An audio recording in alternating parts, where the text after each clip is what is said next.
God is on no one side. You still got that wrong. You're not listening. No, you're not. No, there's no sides. There's none of that. But you added to it. Your point is excellent. That's why I'm responding. Okay. The only options I can see is it's not good or bad. It depends on how people. Correct.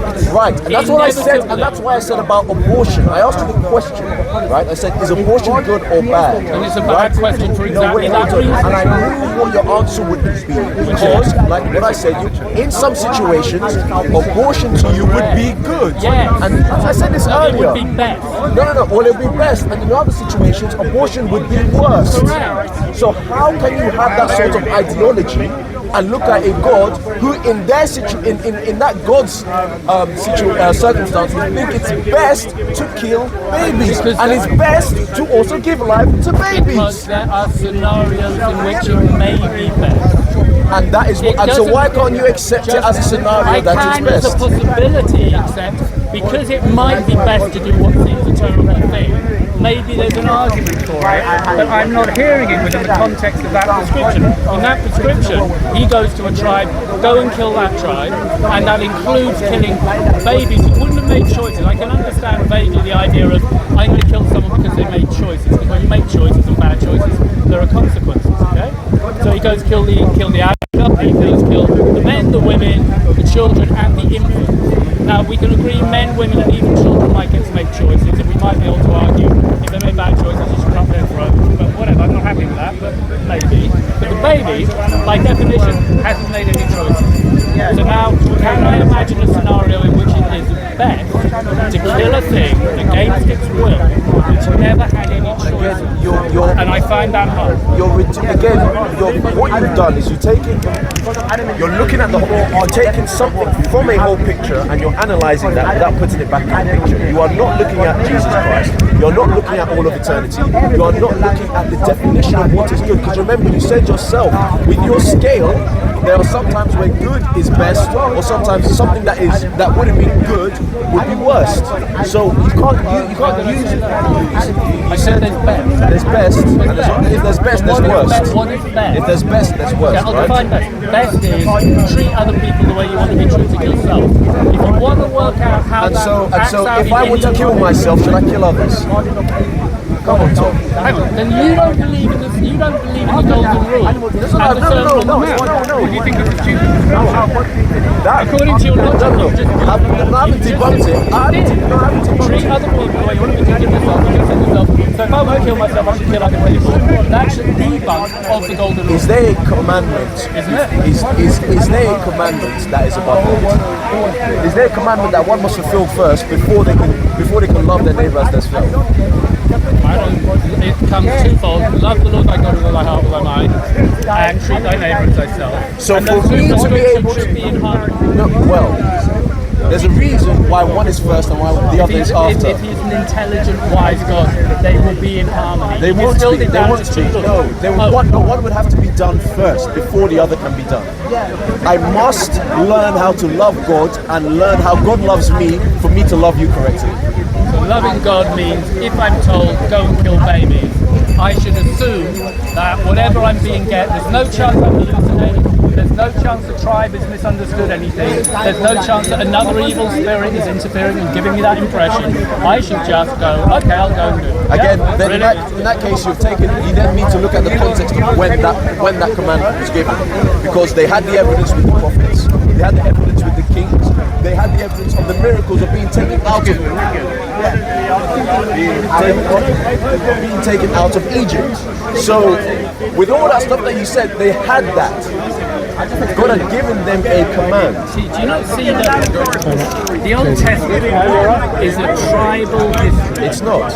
It's actually a very good. It's actually not a tribal history. Okay, sorry. Go on. It's a tribal history. Yeah. Very much a tribal history, which has been nurtured within that tribe. The tribe is the Jews. As to their tribal survival and how they grew in the back war, the ethical lessons that they learned, and a whole load of stuff. And it was written in a time where it was natural to believe in the supernatural. It's all been forged that way. I would disagree with the book of Exodus is not about the trials and tribulations of the nation. It's not just. It's not. I didn't didn't say just. It's not just. Yeah, but you're making it as if it's only. It is a large part. I would also not say that too. Foundationally, if you go from the beginning, we get a history of the lineage of people. Yes, showing but that all the way to Moses, going back in time. It's a history of one generation and how they flourished, and the tribal laws that they adopted, the battles they fought with other tribes. And in that regard, it's very similar to Islam, which is also forged in the tribal time of conflict, where it's about one particular tribe. The beauty of Christianity, to me and to a lot of us who consider ourselves to be Christians, because you guys aren't really Christians, is that us guys are not what? you're not the only Christians. Christians have got various denominations, or denominations of Christianity, which go, one of the many good things about Christianity is specifically it's not tribal. It's not political. It's pay unto Caesar and pay unto God. We'll keep it all nice and simple. Who is my brother? All people. It doesn't have the political subtext of the tribal division. Now, Not necessarily, because Jesus said, "Give to Caesar what is Caesar's." that's what I just said. Pay unto Caesar what is Caesar, pay unto God what is due to God. Okay, so I think what he's saying is, as long as you live your life ethically according with the golden rule, you're good with me. You've missed that, because, like I said, the golden rule requires you. For you to do that golden rule correctly, you have to be in love with God. You have to have a relationship with God. Fine, I am. I'm in love with God, and I like God because He comes up with the golden rule. It's a real evolution. You do not like God for the golden rule. You like God because He is God. I get to choose why I like God. Oh no, okay, sorry. That's what I was I'm telling saying. you why Okay, I fair like enough. God, and why I think a chunk of other people like God, like the golden rule. Okay. And I think we're correct to interpret it that way. Maybe we're wrong, but that's our motivation. We sense a truism in it. It's simple. It distills to a virtue ethics principle. The Old Testament uses deontological rules, like don't steal. Sometimes you should. No, the Old Testament. No, so I'm The sorry. Old The Old Testament says things Testament. like don't steal. Sometimes stealing is appropriate. Clip on here? Were you filming the whole time? The Old Testament contains deontological rules. Don't do this, don't do that. In other words, it breaks everything down into good and bad, right? Christianity upgrades that into a virtue ethic thing, which goes, treat other people the way you want to be treated yourself, which means if you want to know what the ethical truism in any scenario, let me finish. Okay. How you doing? Nice to see you. Hello. Cheers. Hi.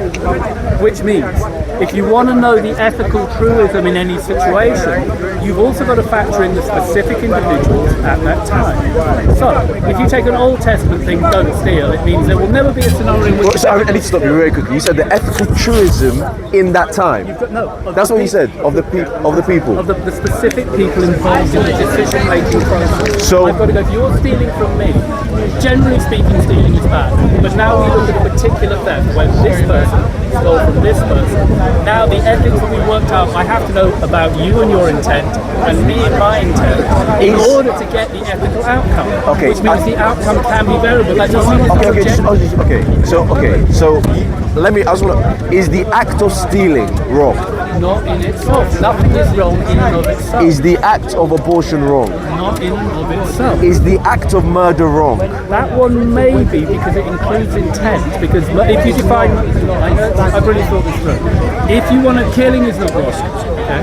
But murder. I agree. Murder. If you define murder as killing with malicious intent. I do not define murder that Oh, way. how do you define it? Murder is the unlawful killing.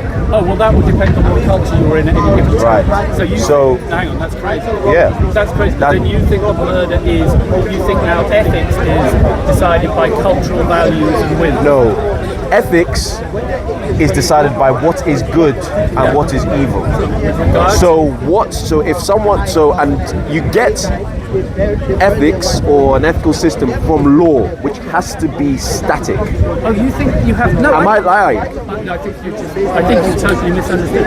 No, wait, is that Although wrong? Legal systems create laws. Yeah. I'm interested in God's laws. I'm not interested in. Well, what God they gave those discovered. static 10 commandments. Right, I know He did, but then it seems that I don't actually necessarily believe He did as literally as you do. No, but take it within that world. Let's go in the worldview together. He gave those static commandments, right? You no, I don't believe that literally the way you do, because they conflict with the rules he gave later, and I have to be self-consistent. The Ten Commandments, he gives a deontological rules where I can always find an exception. Murder may not be one, depending on how you define murder. Thief, we agree. There are times when you should steal. Yeah? I disagree. Oh, really? Yeah. Okay, I think. And then if I can give examples. I may. So in other words, what I'm saying is, Just run with this idea of the deontological version of natural ethics. Wait, hold if on. I can give you an example where it's okay to steal, would you agree it's not true that you should never steal? I would say no. I would also say that stealing is still a wrong act. As a heuristic, as a general rule, yeah. No, even in that situation, I would say that that person should try not to steal. Okay, I think you should try not to steal, but specifically. And if they were caught in stealing, right, they under the law, Forget the law of the Wait, land. I'm wait. interested in God. under God, they Forget have the law of the land. under God. How will God- I don't know. Under God, they have still fallen short. Right, so forget the law of the land. Under God. I just said under God, they have still fallen short Of an ideal. Yes. Probably. of His standard. Okay, so let's look now at a specific example. If it's true you should never steal, therefore, if I'm a rich man Yep. and I'm sitting here and I've earned my money by terrible exploitation of people. Who cares? It's Can your I- money. can I finish? Yeah. Oh, if you don't care, I do. That's one big difference. I do care about the ethics of how you got it. Like, I got it through the slave trade. If you don't care, you don't care. Anyway, so Is that genuinely what you think? it's a logical conclusion. If I'm saying, to help.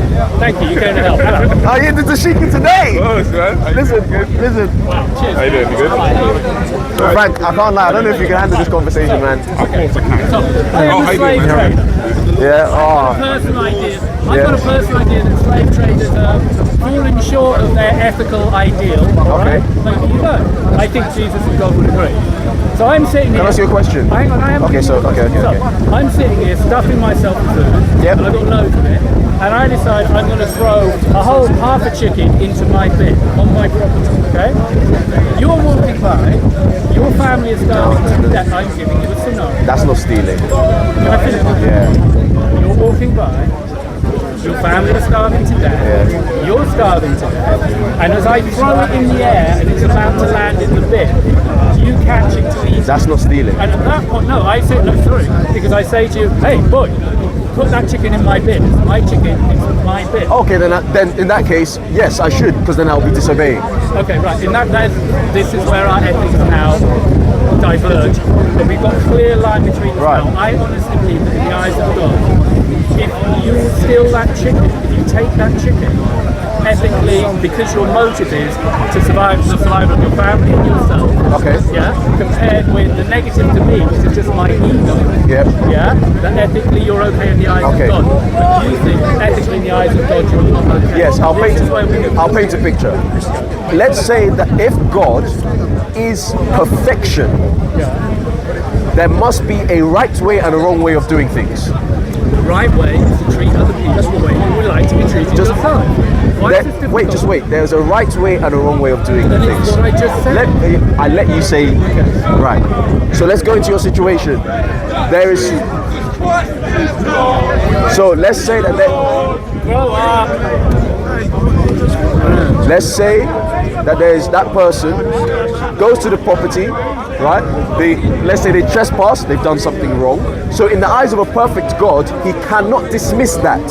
With respect, that Let me wasn't finish. that wasn't my Well, let me question. just. I'm gonna build. No, I'm building the whole thing. Change my thoughts. No, I'm building the whole thing. My I'm question.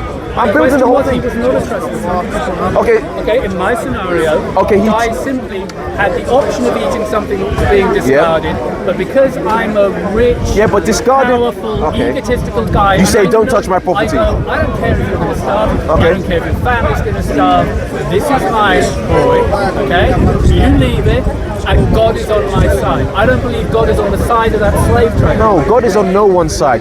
You still got that wrong. You're not listening. No, you're not. No, there's no sides. There's none of that. was taken to Solomon to Oh my adjudicate, gosh. as they did with the baby. Tom, you gotta let me speak, man. You gotta let me speak. You gotta let me speak. God has no side. what is wrong in his eyes, regardless of who does it, regardless of the situation of what happens. If he is the perfect standard, then we all fall short, regardless of what our intention is. So what I said is, if there's a perfect God, there is a right way of doing things and there's a wrong way of doing things. Always. For us in our human state, for the Christian's worldview, we are in the state where we are unable of ourselves to perfectly live our life without doing the wrong thing somewhere.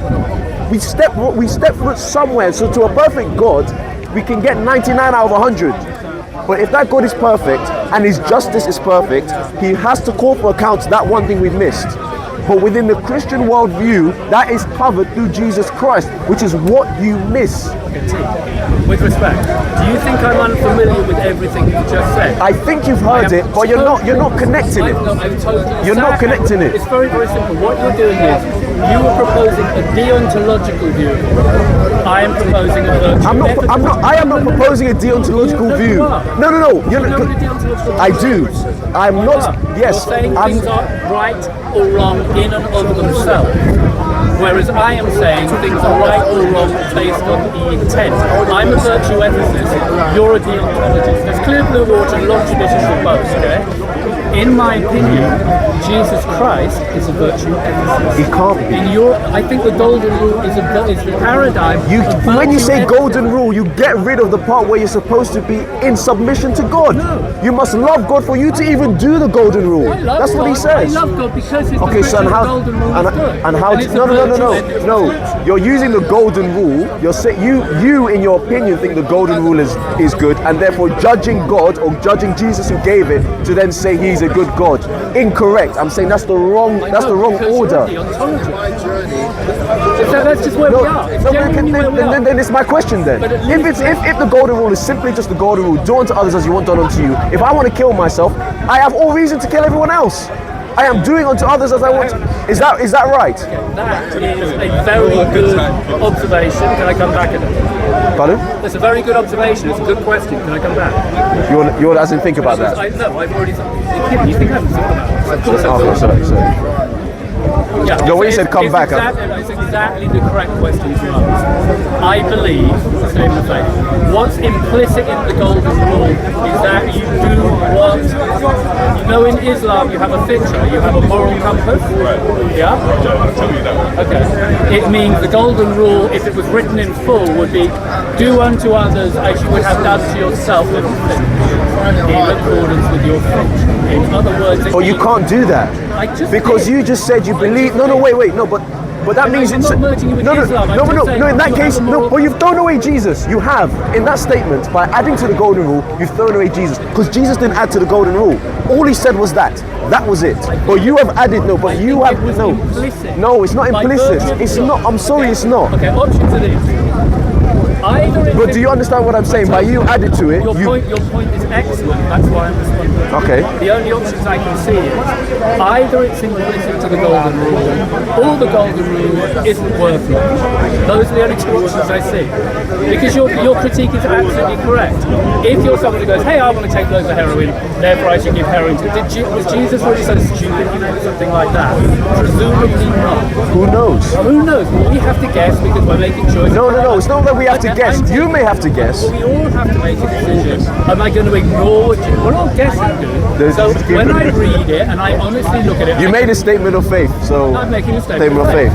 But it's based on. But what's the evidence it's based on? The golden rule only makes sense if you understand you have your best moral compass. It means treat other people the way you want to be treated in accordance with your best self, not your heroin. And if I believe my best self is to die. No, that's your belief about your best self. But you actually No.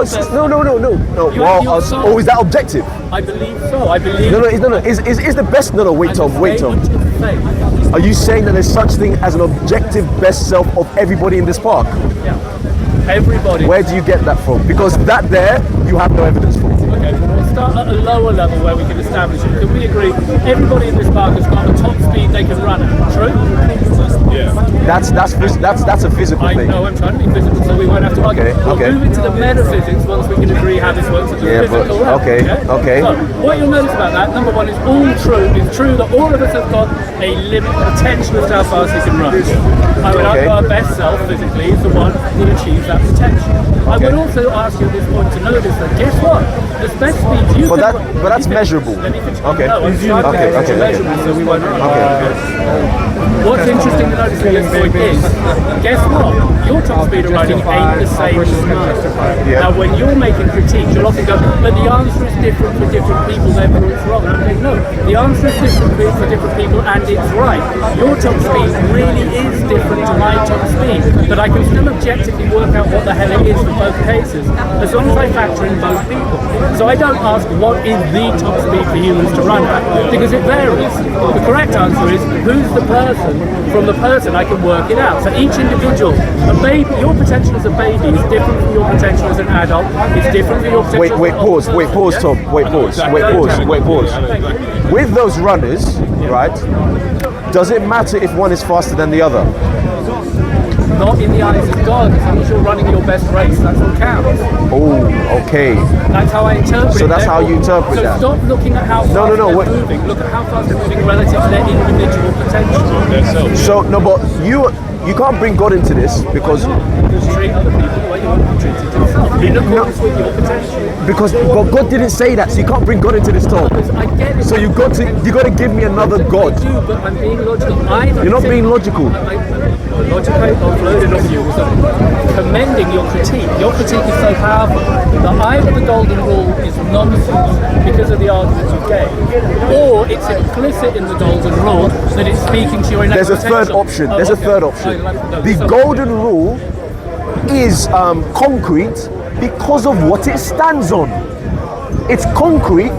For me to do the golden, like it's what I've been saying. For me to do that golden rule, to get your potential, as you've been saying, to fulfill that law properly, I must love God first and acknowledge how He loves me first. Once I know how He loves me, once I know that relationship between me and Him, and I've got that concrete, then I can fulfill that golden rule. And that golden rule becomes concrete. But if there is no God, that's before that golden rule, then what I said is, Frank, I like it. if I say that, if I said I don't like Frank, right, or I don't like myself, and I want to hurt myself, then I'll hurt Frank first before I hurt me.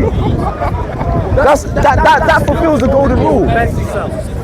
No, but- golden rule has to be like. Well, so then best self Agree then that you have a best self. Yeah. On the physical domain, you have a best self. on the physical You have domain. physical potential to realise. Okay, as in you can train and stuff, Therefore, right? I will Okay. argue from that platform it is possible to argue that extends into more metaphysical. Okay, but sorry, I also need to say again, when you say best self, is it best that we run fast? Because when you say best self, is it best that I bench 100 instead of 120, or what I bench 140 instead of 100? When you say is best just more, is that what you're saying? No, I'm saying best is the limit of your potential because you must have one. That You can't doesn't bench- that is you can't bench that infinity, can you? that definition is insufficient. Because like I said, because if you can't tell me, is it better for me to bench 100 instead of 60 I kg? can. If you run a physiotherapy check. No, is it? I can't tell you a number with T. If I run. Do you know? When you bought top speed, you bought running. Is it better? Bench pressing is good. Bench pressing is good. Okay, There is is a it- genuine limit as to how much you can bench press right now. Okay? But why is that true? But why is it best for me to try and get that limit? Because best, unfortunately, is an ethical word. Then you are achieving your best potential. But why am I? It's the same question. It's implicit No, in the golden rule. no, it's not. No, it's your not. best self. If it isn't, then the golden rule makes no sense. Well, it does in your worldview because I just gave you the definition of how exactly it works in my Okay, worldview. so when you're working out, when you're asking yourself the question, how should I treat this person? Oh, well, how would I like to be treated? What paradigm are you using to work it out? The whole Bible, my relationship with God. Okay, so when it comes to should I kill this baby, and you run the golden rule through your head, and you go treat other people the way I want to be treated. I said the whole Bible. Okay. I look at the whole Bible. Wait, so in other words, and here's what you miss. Respectfully, I'm not saying that on purpose. The whole for the Bible. And this is a lot I'm having to say, but for the Bible to make any sense, it must be together. It must be read holistically. We get the full nature of God holistically from the Bible. We cannot take pieces from it and say, this is who God is and this is what he is. Here we disagree. Anyway. So this is an important disagreement. I feel beholden to the New Testament, and I believe sincerely that a lot of the more conservative Christians have overstated how affiliated to the Old Testament they have to be and how literally they have to take it. Where was the promise of this Messiah, this suffering Messiah? Where was it? It's in the Old Testament. I don't know specifically. I'm sure what I'm saying, in Old Testament, the covenant made with Abraham. I will make you a populous people, and through you all nations will be blessed. That's fulfilled in Jesus Christ. So you're not looking at the whole Bible holistically. I don't see in which this is literally as you do. To me, forget the literal. Look at look at the what? No, wait. Because it says in the book it must be true. No, wait. Before I get to book, before it's true, look at the world's views. This is how I make my golden rule concrete, more concrete than yours. I hear you have a. That's what I'm saying. So just before you start saying, "Oh, I don't believe in where the books came from," let's just look at the contents and how I get to a more concrete golden rule than your golden rule. Because your golden rule, we've already established that it falls short horribly. You were making out. I get where you're coming from. I like where you're coming from. It's constructive. Sorry if I'm trying, by the way. Fine, no, you're going to begin a conversation. I think you've sold yourself on the notion that my love of the golden rule isn't twinned to my love of God, but your adherence to the golden rule is. I'm counter-arguing, no, I really do think it's correct that I should be in love of God, in tandem with the golden rule, but I think I am, and I think the golden rule, what it prescribes you to do, is so in harmony with loving God. But then you should be able to answer my question. I don't see the contradiction. I believe I'm loving God by obeying the golden rule. No, you should be able to answer my question. If I want to kill myself, why is it not me fulfilling the rule if I come and kill my brother Frank first and then kill myself? Because I fulfilled the golden rule. I've done unto someone else. Trust me, I've done unto someone else as I wanted to do to me. Trust me, as a child, I grew up in church. I thought this as well. I thought the golden rule. What happens if I hate this guy? What happens if I hate myself? I think if you want to give your example properly, if I hate myself. I think your example should go. If I'm okay with Frank killing me, then I should be okay with killing Frank. You made it suicide. Okay, sorry. Not even. I'll go. You can't commit suicide for Frank. I'll go even further, Tom. What happens if I believe that nothing is real, and that killing him is of no consequence? And if someone kills me, it's also of no consequence. And I will also allow someone. No, wait, Tom. Let me finish. And I'll also allow someone, if they got the better hand of me, to kill me. I'll be like, listen, I was doing it, and if you do it to me, I got caught. All right. My only answer is, then I have faith, and it's only a faith statement, that you're falling short of your fitra, and that the fitra. I'm sorry. Hang on. Okay. You can. Okay, you can't. If it has no. You've got to accept it as foundational. This is not just any old statement. This is that it's implicit in the golden rule that you must be obeying your best self. Wait. And I have faith in it. Okay. And that faith would seem to be not inconsistent with the teachings of Christ and the example he gave and the parables he gives. Yeah? I need to go back to what you said about faith, because faith is, again, I'm using a biblical definition. Hebrews 11:1. Faith is the substance of things hoped for, the evidence of things unseen. So when you, give me that again. Faith is the substance of things hoped for, the evidence of things unseen. So when you say you have faith, that the golden rule, what do you say? It must be interpreted in the context of you with your fitra. With your I don't fitra? mean the Muslim fitra, I mean that you have a moral compass. Yeah, you have a moral compass. Your soul has an innate desire to be godly. Good. Where's your evidence for that? I don't, it's faith. It's everything. No. Nothing. I've got nothing. So that means no, that's not pure faith. That's blind faith. Because there's such thing. Yes, there is. Yes, there is. No. There is. I just gave you the definition. I just gave you the definition of what. No. We need to. Let's come back to Hebrews. No, wait. In the New Testament. Hebrews 11:1. This is arguing I already told you. Faith is the substance of things hoped for, the evidence of things unseen. Evidence, as I said, is although this doesn't. My evidence. So I asked you about what I'm doing. Trying to answer your question. Wait. Although my evidence, I'm not trying to convince anybody that my evidence proves my point. You don't have evidence. I have. What is the evidence? I did actually mention it, and that's on tape. Oh, sorry, go. Sorry. And I get this is circumstantial evidence, and circumstantial evidence is not overwhelming. So I'm making an assertion of faith. I'm corroborating it with circumstantial evidence. Oh, cheers. My circumstantial evidence is it seems consistent with Jesus' parables. It seems consistent with the way he lived his life. It seems consistent with the golden rule. It seems consistent with a merciful, loving, and just God. That is all circumstantial evidence. It doesn't prove I'm right. But the fact that I'm not infringing or in conflict with any of those bits of circumstantial evidence should possibly give you cause to think that maybe I'm not talking total nonsense. Okay? But it's still, even with all of that, it still falls short in my question about if I don't care about everything. Or killing babies, or killing whoever. The golden rule doesn't. That still doesn't. You still can't. That's still not concrete enough for you to say that me killing him because I believe that there's no such thing as real life. That golden rule is still. When you believe there's no such thing as real life, well, by definition, you've lost your way and fallen short of your picture. You've lost by what evidence? By what evidence? By the evidence of circumstantial evidence I listed of self-consistency. The only way. Yes, so then I'm sorry, circumstantial. We're going to dismiss that. You're just going to throw away circumstantial evidence. You throw away ours. That's how you throw away that's how you throw away the Old Testament. That's why I use modal logic and said you No. might be right. That's how you said you might be right. So you also have to admit that your circumstantial evidence is just as strong as what you claim to be my circumstantial evidence of the Old Testament. So if you dismiss my Old Testament, I may dismiss your circumstantial evidence for your golden rule. I think my circumstantial evidence is stronger because all I... That's not fair. Thank you. Thank you.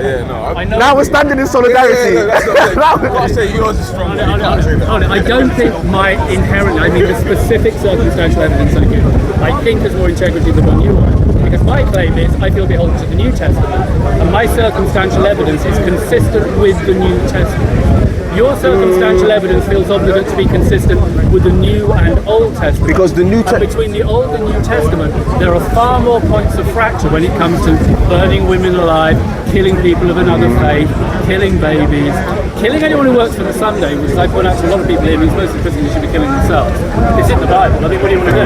Okay? That kind of literalism, I don't have to grapple with that stuff because I just take it as read. The Old Testament is a tribal history of ethics and morals, which has got a lot of good stuff in it, but it's not literally the best. When Jesus comes along, when you say shifting. best, Jesus is the rules that Jesus delivers are better. Even you agree with that. He says he's improving them.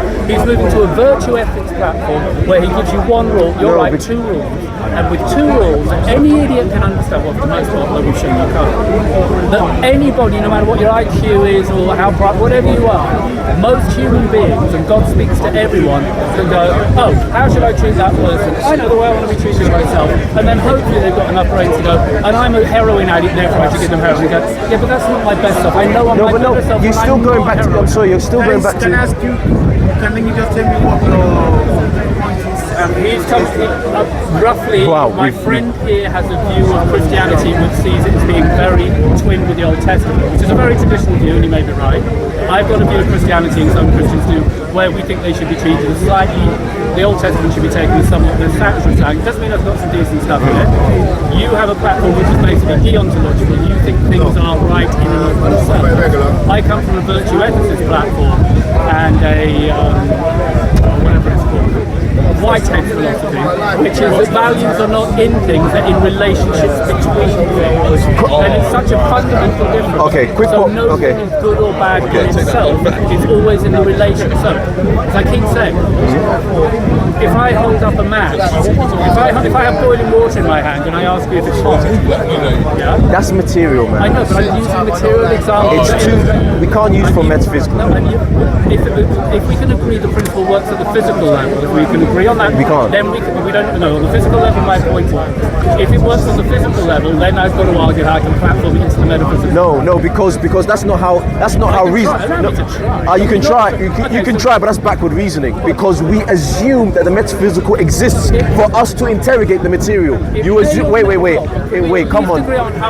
You're doing backward. You're going I want us backwards. to agree for a second on how physical reality works when we evaluate. When there's but some boiling how do you evaluate the physical world? I'm giving a practical example. No, you evaluate the physical world with metaphysical principle. No, but it's because we're going backwards. You're trying to reverse You it. won't accept a thought experiment. No, because I'm saying It's a that I'm basically saying tangible, it's. empirical thought experiment. You should engage. Okay, I'll engage, but I think it's Thank you. fallacious, and I'll explain after. Go on. If I present some boiling water here, Yeah, and I ask you the question, is it hot? and I say it's cold, If I ask you if it's hot, and I say I think it's cold. that wasn't my question. Actually, What happens if I came from Mercury and I said that's cold? I'm the guy giving the hypothetical. Okay, wait. Hypothetical. But you can see. I Oh, go give on. you, and I ask you the question, is it hot? Yeah. What's your answer? Okay, I'll say it's hot. You'll say it's hot. Okay, Yeah. right. Good to see you, bro. You right? Yeah, I'll catch up. Oh, I thought you. Okay, now I put it to you that you're using your intuition the way all of us do, and you think that the property of hot, the value of hot, is actually part of the kettle. So no, hot is actually about your relationship with the kettle. If I went and Yes, that's why I said I could say it's cold and it's perfectly valid. you would judge it to be hot. The reason No. I could still say it's cold and it's perfectly valid in that worldview. I'm asking if you think it's It hot. is. And if I say you can say anything, but what do you bingo, actually think? and I think it's cold. Because what happens if I've touched 200-degree water? Or I've been burned by 400-degree water, or I've been in a house and been on fire. Colloquially, if we're talking and somebody says, is that fire hot? People go, yeah, fire is hot. So when we believe fire is intrinsically hot. Yes, actually, as a heuristic, that's true, but you're thinking that hot is a property of the fire. It isn't. It's a property of your relationship to the fire, and there are other entities on the planet that might live near volcanoes, where if they go near it, They're fine. their form tells you, oh, this is a bit chilly, right? Yeah. So properties like hot and cold, just physically, are not actually inherent Yeah, they're in the subjective. object. No, you say they're objective. I said they're subjective. Well, kind of, but you've underused. No. The reason I say it's subjective is because in science, yes, there's established way of doing things in which He's using the word subjective like the Muslims do. No, to I'm undermine not. the validity I'm of not. beliefs. I'm not. It's a very simple equation between the objective central nervous system of the organism that lives near the lava and the frequency of vibration of the atom molecules. Yeah. Compare that, you can do that equation. Now there's another equation, that equation goes. That assumes that it's equation hot. is true. It is. He's got an objective physical nature and a physiology. That assumes that equation is true. According to the laws of physics and biology, which one just having Also, are the laws of physics true? Okay, We guys. go into Guys. physics are true. We go into metaphysics. We'll go there later. For the No, we can't go there later. We won't do any empirical experiment until we've worked out. To be fair, I'm having a bit of fun with you. I am. Okay, I know. But the point, what I'm trying to say. I know, but then you've used it to interrupt me. It is true that, according to the laws of Can I ask you to one question? Please, just one. I'm nearly going to get out of my According to the rules of biology and physics as we understand them, Yeah. that creature's got a biological central nervous system Yeah. and accurately evaluates the thing as cold. Yeah. Because it's in cold is in the relationship between them, not in the thing. Yeah. You, according to the laws of biology and physics, have got a central nervous system that accurately evaluates its hot. Yeah. Hence, both of you come out with different answers to the question, but they're both accurate. In your way of thinking, you think that when two things give a different answer, It means it's subjective and it's not. No, not at all, not at all, not at all, not at all, not at all. Okay, guys, can I just ask you one question? Okay, go on. Okay, I'm sorry, you're being right. Just one question. One, you guys are too smart for me. I really can't understand. Okay. So, can I just ask you one question? Why do you say the traditional value, simple language is linked to one, and why do you say it's not? The Old Testament. The Old Testament and the New Testament. In simple things I can understand, please. I really want to understand the metaphysics and things. In the sense, if I assume they're separate, I get far less apparent contradiction than if I assume they're the same. If they're the same, I seem to get an eye for an eye and then turn the other cheek. I seem to get love thy neighbour as thyself and burn the woman alive. I get a lot of things which a reasonable person, when they first hear, should go, hang on a minute, this sounds a bit off. Whereas, if I take the New Testament to be the perfection of the previous work in progress of the Old Testament, and the Old Testament is a work in progress with new fallibilities and great insight, but the New So you're not denying your Old Testament then? He is. I'm saying it's not a sacrosanct that some elements. He's denying it in the traditional sense. So that's how you put it. Look, the basic idea of don't kill and don't steal is cool. I'm not knocking it. Well done. You got some good heuristics on the table. You improve. Okay, but you improve. Listen. All right, Frank, don't let him derail. Frank, wait. Frank, don't derail. Wait. Wait. Because he's asking a question. No, he's asking a question. He's asking a question. For the You are going to explain your point. Yeah. For the tribe of Israel, the Ten Commandments was an upgrade, it was an improvement, it was a move towards the best. I commend it. However, then Jesus, as far as I can see, comes along and he gets even closer to the best because he takes deontological rules, where I think there are always exceptions, like the stealing example I gave you. Well, and he turns that's them into what- virtue ethicist rules. The weakness of my position, as he has pointed out, is I implicitly think that when he says treat other people the way you want to be treated yourself, he's assuming that you have a God nature. Now, I think actually when he says love God, that might be what was necessary to understand the golden rule, given the God nature. So maybe that's the feature bit is in love God. Okay? I'm trying to take it that way. Now, I could be wrong. No, But I know, it's I can coherent get what and it's you're well saying. intentioned. What And I about think you? if Jesus was You here, go now. Jesus Why might do you quite think like they're the same? Right, so we start this conversation. This conversation started with the golden rule, and he was saying that the golden rule is in the New Testament. It is better, it is best, and therefore, we don't see it in the Old Testament. In the Old Testament, it's well, that's the thing. In the Old Testament is the golden rule. The reason why I put as a Christian the Old Testament and the New Testament together, importantly, is so that I can find the truth. The truth is not something that should be easy. The truth doesn't mean it's the truth because it's easy. It doesn't mean it's the truth because it sounds nice. I am dealing with, when I look at the Old Testament and the New Testament, with the very nature of God detailed in his relationship with humanity. That is what I am wrestling with. And with that, I see a good God who wants to deal with humanity. He is someone in the Old Testament that displays to us his ultimate justice and how he cannot stand evil. But even in the Old Testament, we see when Abraham petitions Jesus and says, when you go to Sodom and Gomorrah, if there's 10, if there's 5, will you spare them? And he says, I will. We can see that there is a mercy of God even in the Old Testament. So the reason why I put them together is because it gives me the full nature of God, and so therefore I know how to serve him correctly, and I can fulfill the golden rule. Okay, one more. I've got to go. I think most of you, All right. Okay. most of You you here this evening? You made some progress though in terms of understanding at least what our divisions are, yeah? Yeah. Connection, deontological view, virtue ethicist. Okay. Well, you've got that question. You've got that question that you need to answer, which is, if, as the golden rule, I believe that everyone here is as meaningless as me, and I just kill everybody, why have I not fulfilled the golden Answer rule? is because if you have that perception, you are failing to love God, which means exactly your point. That's what I mean by the fitture. In fact, you helped me on this. I think the fitture is alluding to the first part of the two rules in. But where is that? How can you evidence that in your worldview? It's my flag of faith. I've got to lay a foundation. No. We've got a foundation. No, flag of faith. I haven't got lots. I've only got really one or two. And this is one of them. Okay, let me ask you one question. Let me ask you one question. To you, is faith believing without seeing?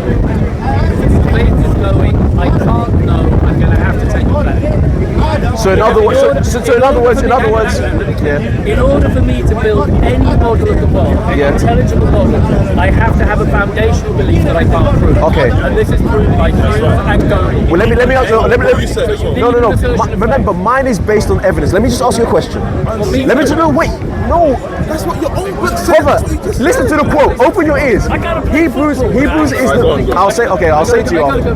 Well, I just want to give you a quick scenario, right? Now I'll give you a quick scenario. You are standing at a pit, and there's a guy next to you in the pit, and he says, and it's a dark pit. It's deep. You cannot see the bottom of it. And he says to you, bro, there's gold down there. Jump down in there. And you say, are you sure, really? And he says, yeah, trust me. And that's it. Will you jump in there? Now what happens if someone jumps in there, you see someone jump in there, then they come back out and they say, here's the gold. Would you now jump in there? I start reconsidering whether I should. That's what faith is. You have evidence that's pointing towards unseen. You have not seen the gold yourself. You have not seen the gold yourself.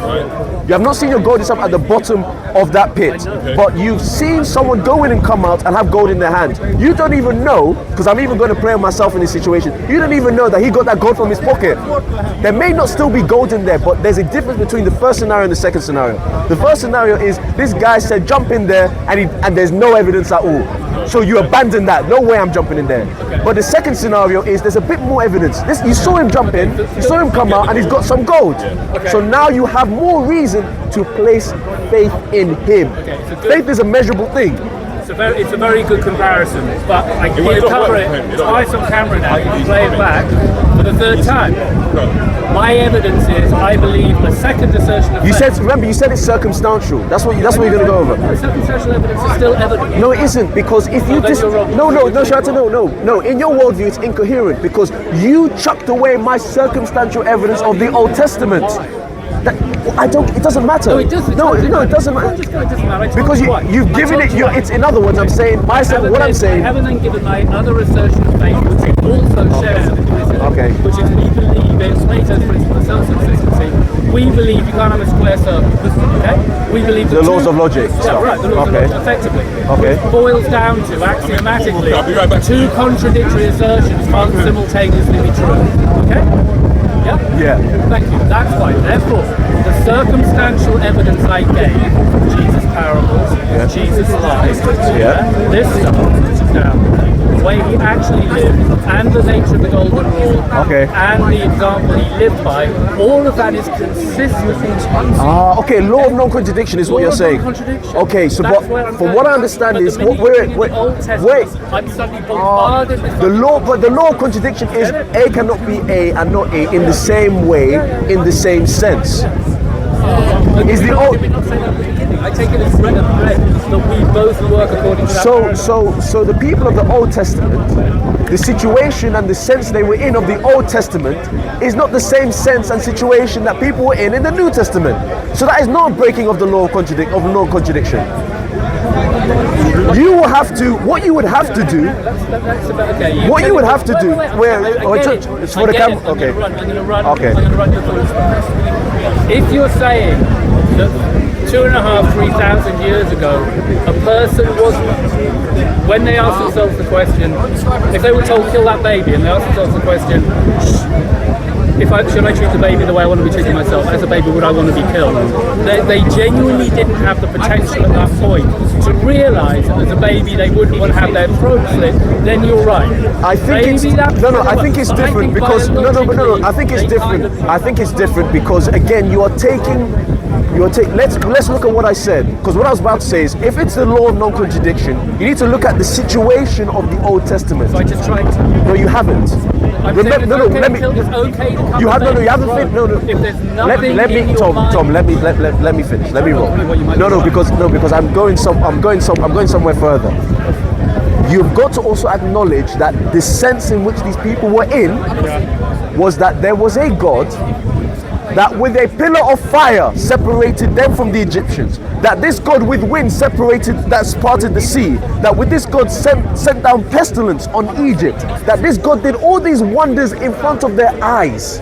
That is the sense in which they are living in. So what you need to do, that's a good point.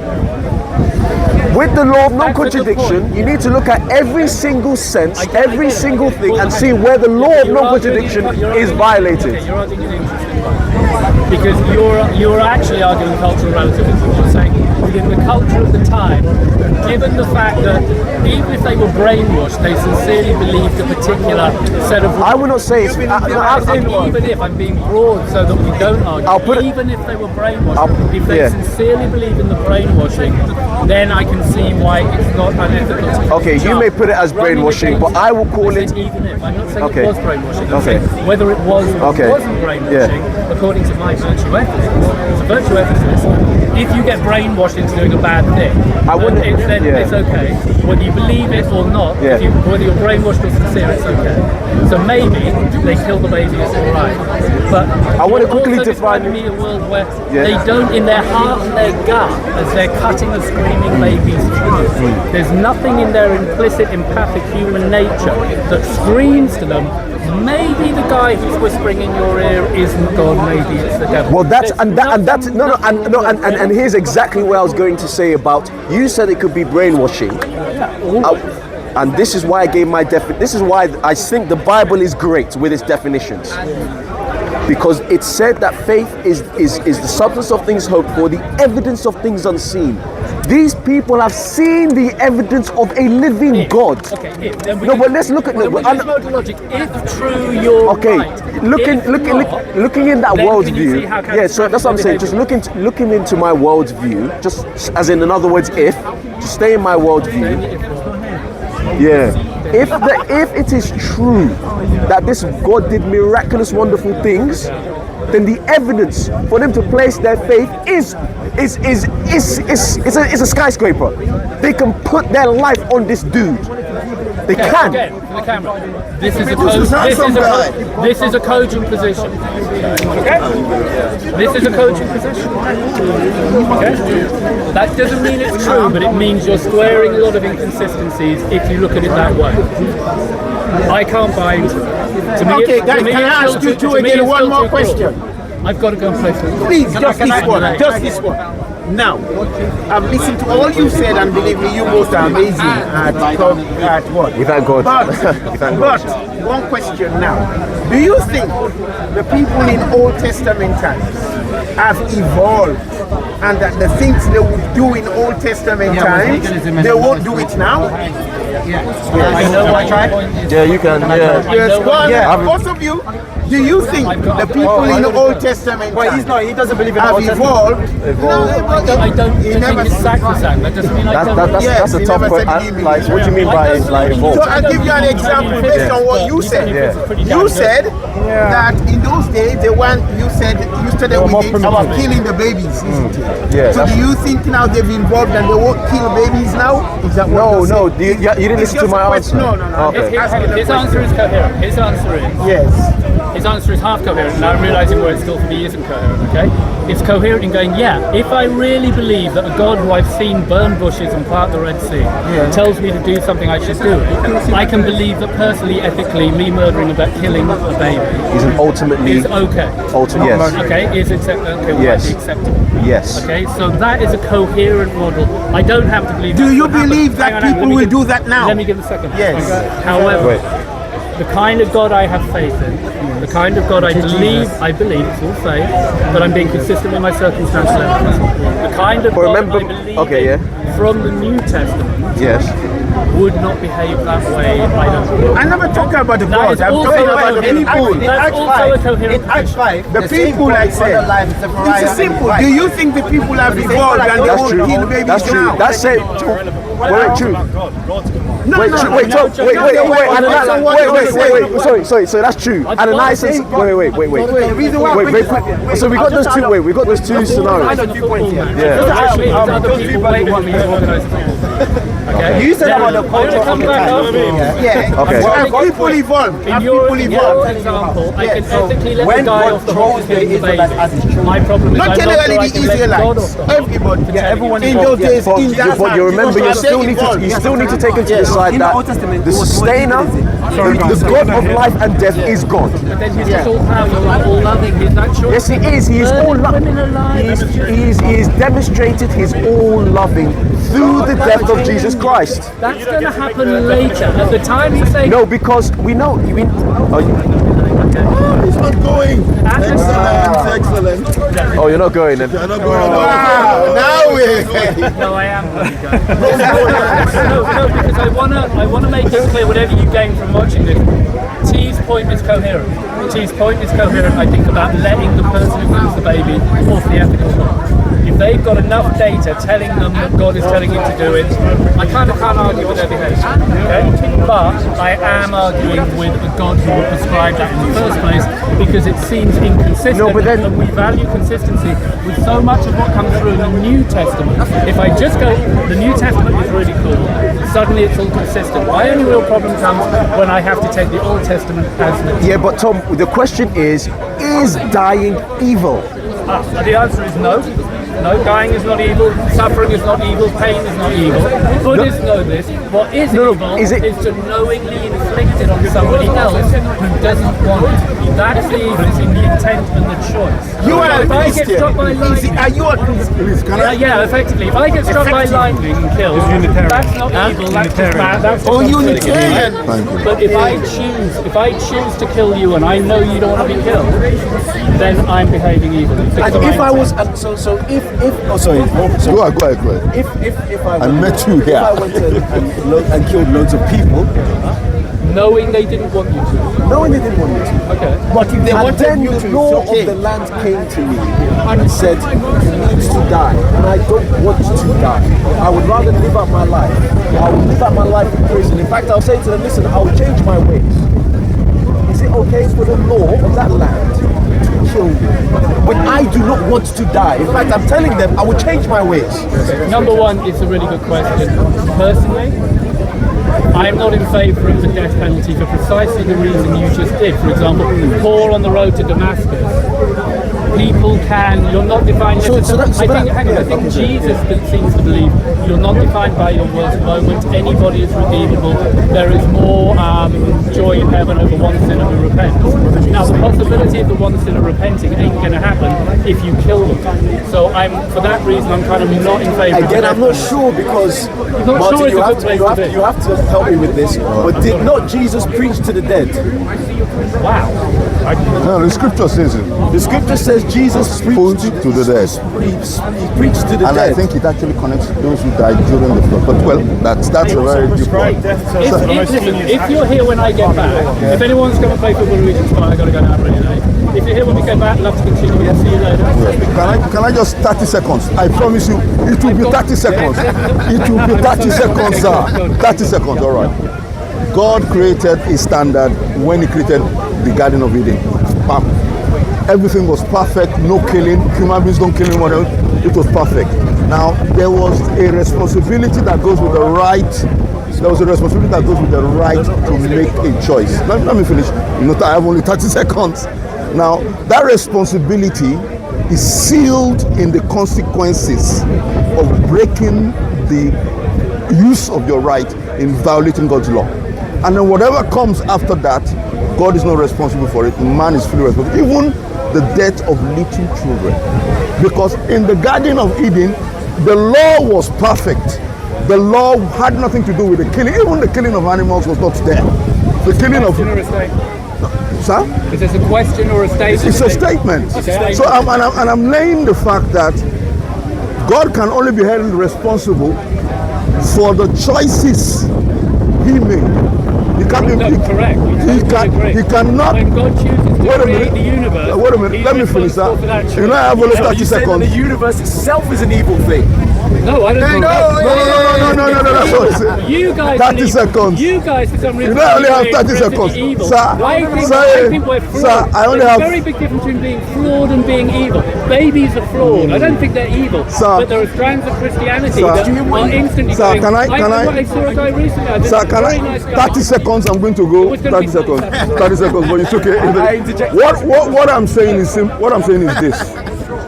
God is the one who tells us what is real. Let's. That's implicit in all of our discussion. But there's a challenge for you to now then say that because there are certain consequences which God allows because of the choices we made, that God is then to be held responsible for. Go on. It's not that God is being held responsible. It's that all of us have got to make a choice what we believe. Yeah. You're Muslims here, you've got atheists here, you've got Christians, you've got Muslims. All of us are grappling with the models of what to believe. I feel obligated to come up with a model which is as self-consistent as possible. I know it's going to have to include at least one faith statement. Everybody's does. If you don't know yours does, you're not paying attention. This has already been proven by, as I keep saying, Hume and the mathematician Golan. Your foundational statement of your thinking will always include at least one faith statement. So plant your faith statement wisely and carefully. What about if, You'll never be able to. what about if you have You place yours. good? No. Wait. What about if you had the creator of everything who has actually designed a particular faith belief structure that he wants you to follow, but gives you the choice to reject it, and that is solo. It is unitary. It is sovereign. It is not. It doesn't have any escape routes. Choice is typical in the eyes of God. Whether God is literal or metaphorical. I have finished my 30 seconds, but I'm going to stand here and listen to Our you. choices are biblical. So, Ethics is about intent to the point of choice, and if there's a God, you're being judged in those moments according to your potential. And if in T's example, your potential is you simply couldn't understand why you shouldn't cut the baby's throat, then I guess you're off the hook. I personally find it difficult to believe that somebody with a human nature, where they're achieving their own potential, however far back in time you go, can't understand the screaming agony of a baby. Well, they wouldn't. No, I'll tell you, they wouldn't even. That's not even the half of it. No, sorry, that's not even the half of it though. But imagine some guy says, imagine that God tells you to leave your family and to go into the wilderness. or God tells you to kill your son, like Abraham, Isaac, and then Abraham had the faith. Remember, Abraham felt and believed that even if he killed him, God could raise him back to life. Scripture said so. Clearly your family is one. But I just want to test that you love me even more, that your compass, your fitra is aligned there, and that's why he doesn't get him to kill his son, because he was just testing. The test was fine, although actually it's pretty brutal. But nonetheless, the test is Why was it brutal? Because you forget if it something. actually got him to kill his son, then God would be a ridiculous. No, wait a minute. You see, there's a scripture, please. Let me say this, please. There's a scripture in Hebrews that actually deals with that. Hebrew level. It actually says this, that Abraham had this faith in his heart, that even though if he killed his son, he believed that God could raise him back. And what did we hear in church today? And what did we hear In your example, Abraham is perfect. It would be What did we hear in church No, you today? tell him. What we heard in church today was that what did Isaac? First of all, we got to acknowledge that Isaac is a miraculous child. He was unexpected. Two, he was given by God. And rare. So you may know you'll be tempted to finally God of spirit. You want me to lose this? Now God asked for him back. There should be no speaking to someone about what's very things. Isaac asked him a question. He says, how many times he says to you, I see the fire, I see the room, but I don't see the light. You know what Abraham says? I need to follow through this. He says, he says, so wrapped up in loving this thing can be taken away from this of faith in God.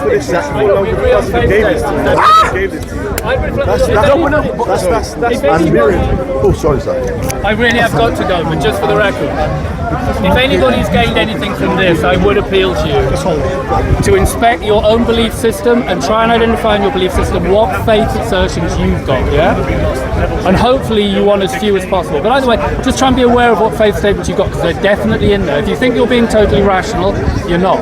If you're an atheist and you think you're being totally rational, you're not. You've still got a faith statement. I would say definitely not, but... Well, you can't, you have to have a faith statement. So know where it is, and then you can build a cogent, self-consistent model from there. I'd love to continue this. I've got to play football.